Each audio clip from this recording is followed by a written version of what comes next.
हुआ लश्कर का भरम देख रहे हैं और जिल्ले इलाही के करम देख रहे हैं। ताकत का नशा अक्ल पे हावी है तुम्हारी, तुम देख न पाओगे जो हम देख रहे हैं।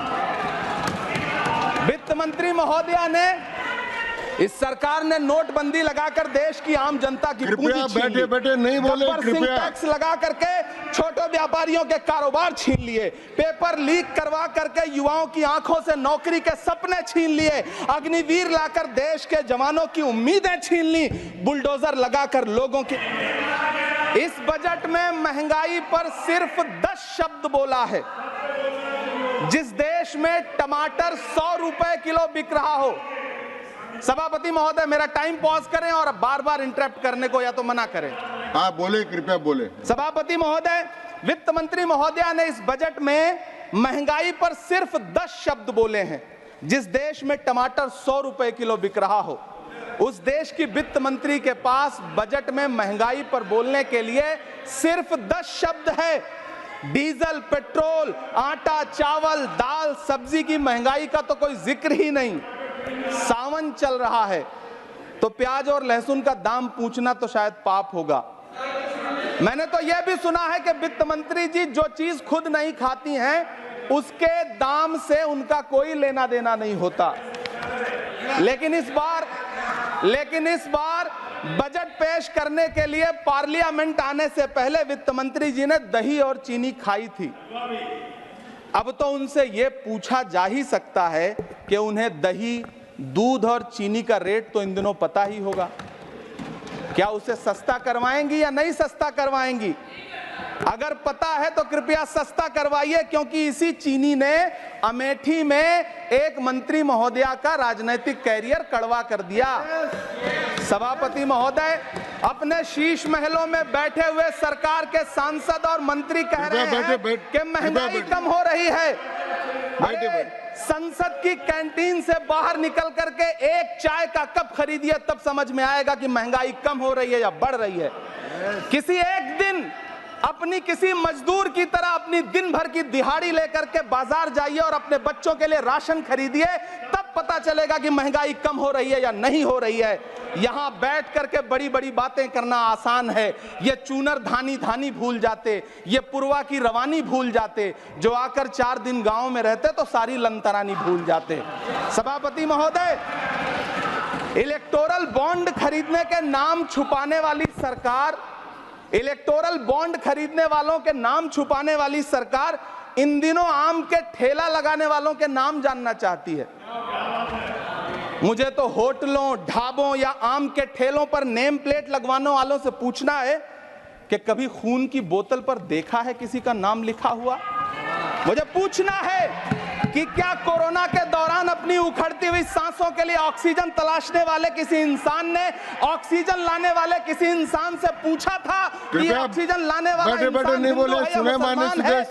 मुझे पूछना है कि लावारिश लाशों के लिए कोरोना में कांधा देने वाले, चिताओं के लिए लकड़ियां सजाने वाले किसी इंसान से पूछा गया था उसका नाम, उसका मजहब?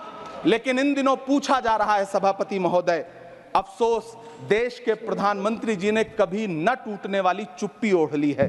सभापति महोदय, जनता ने 63 सीटें कम क्या कर दी? ये सरकार तो अमृतकाल का नाम लेना ही भूल गई। ये भूल गई है अमृतकाल को, ये भूल गई है मनरेगा को, ये भूल गई है मौलाना आजाद नेशनल फेलोशिप को, ये भूल गई है मणिपुर को, ये भूल गई है महाराष्ट्र को। मुझे गर्व है कि मैं राज्यसभा में महाराष्ट्र का प्रतिनिधित्व करता हूं। महाराष्ट्र जो देश की आर्थिक राजधानी है, जो टोटल कॉर्पोरेट टैक्स का 40%, इनकम टैक्स का 32% और जीएसटी का 20% इस देश को देता है, उस महाराष्ट्र के लिए इस बजट में एक शब्द नहीं है। आप बैठ जाए। सभापति महोदय, आखिर महाराष्ट्र से किस बात का बदला लिया जा रहा है? महाराष्ट्र में लोकसभा चुनाव में बाबा साहब अम्बेडकर के संविधान को बचाने के लिए वोट क्या कर दिया? प्रधानमंत्री जी तो महाराष्ट्र से बदला लेने पर उतर आए। अब तो शायद उन्हें याद भी ना हो यवतमाल का वो दाभड़ी गांव जहां 20 मार्च 2014 को वो किसानों के साथ चाय पर चर्चा करने गए थे और उनकी किस्मत बदलने के सपने दिखाए थे। उसी यवतमाल में पिछले 6 महीने में 132 किसानों ने आत्महत्या की है। सभापति महोदय, महाराष्ट्र में हर महीने 209 किसान आत्महत्या कर रहे हैं।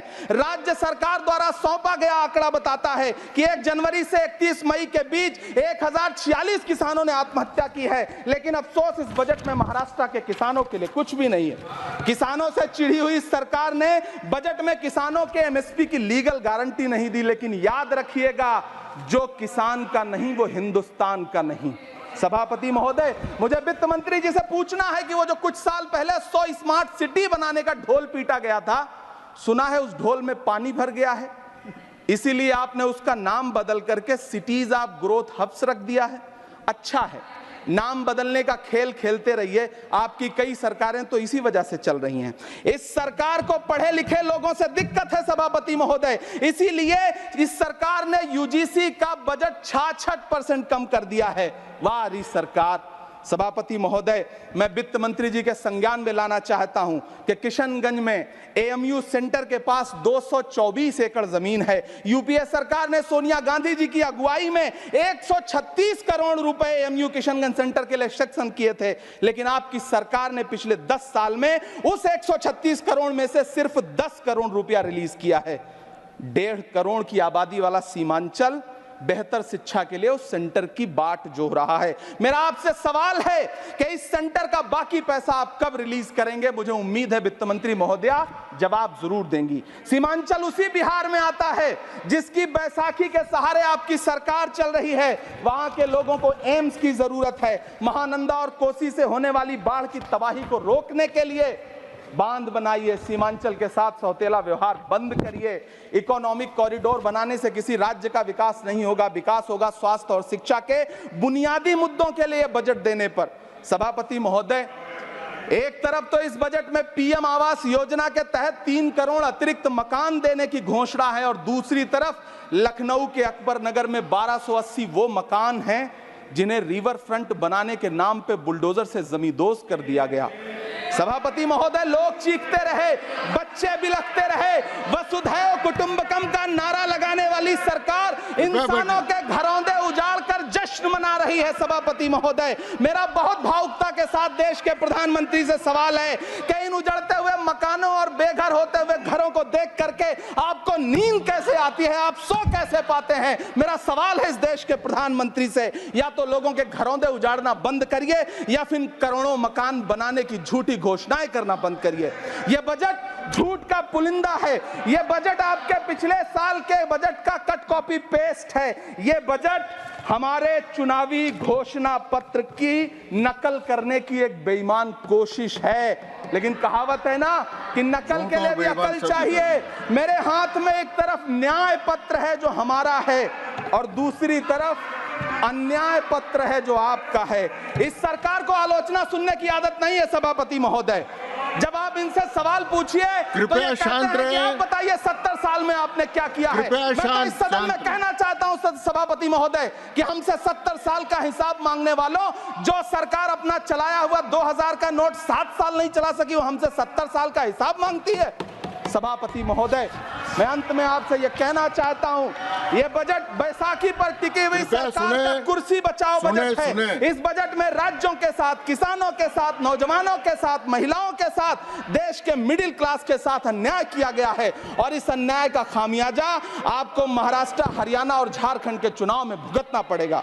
सभापति महोदय, इस सरकार ने नोटबंदी लगाकर देश की आम जनता की पूंजी छीन ली। बैठे नहीं बोले, कृपया। टैक्स लगा करके छोटे व्यापारियों के कारोबार छीन लिए, पेपर लीक करवा करके युवाओं की आंखों से नौकरी के सपने छीन लिए, अग्निवीर लाकर देश के जवानों की उम्मीदें छीन ली, बुलडोजर लगाकर लोगों के आशियाने छीन लिए, महंगाई लाकर देश की जनता की थाली से निवाले छीन लिए और नारा लगाया कि हम तो सेवक हैं, 18-18 घंटे काम करते हैं। इन्हीं लोगों के लिए किसी ने शेर कहा है कि जो सच और झूठ में दूरी है वो दूरी समझते हैं।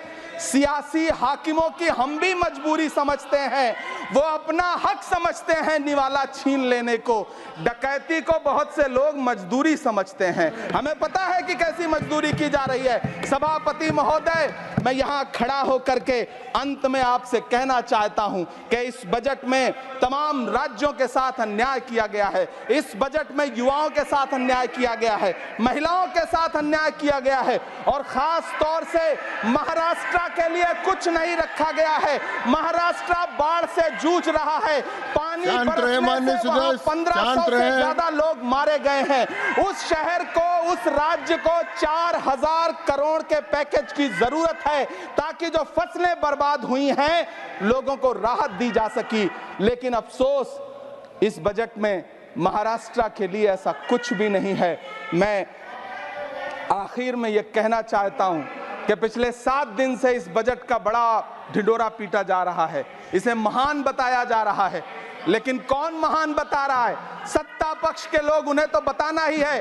क्योंकि मैं अवध क्षेत्र से आता हूं, प्रतापगढ़ से, नीरज भाई भी अवध और पूर्वांचल से आते हैं। वहां एक कहावत है कि बिटिया की तारीफ किसने की? बिटिया की महतारी ने, यानी कि बेटी की प्रशंसा किसने की? मां ने। तो इस बजट की तारीफ सत्ता पक्ष करे तो करेगा ही, लेकिन विपक्ष के एक भी सांसद से आप पूछिए कि क्या उसके राज्य को कुछ मिला है, तो वो ये कहेगा कि नहीं, कुछ भी नहीं।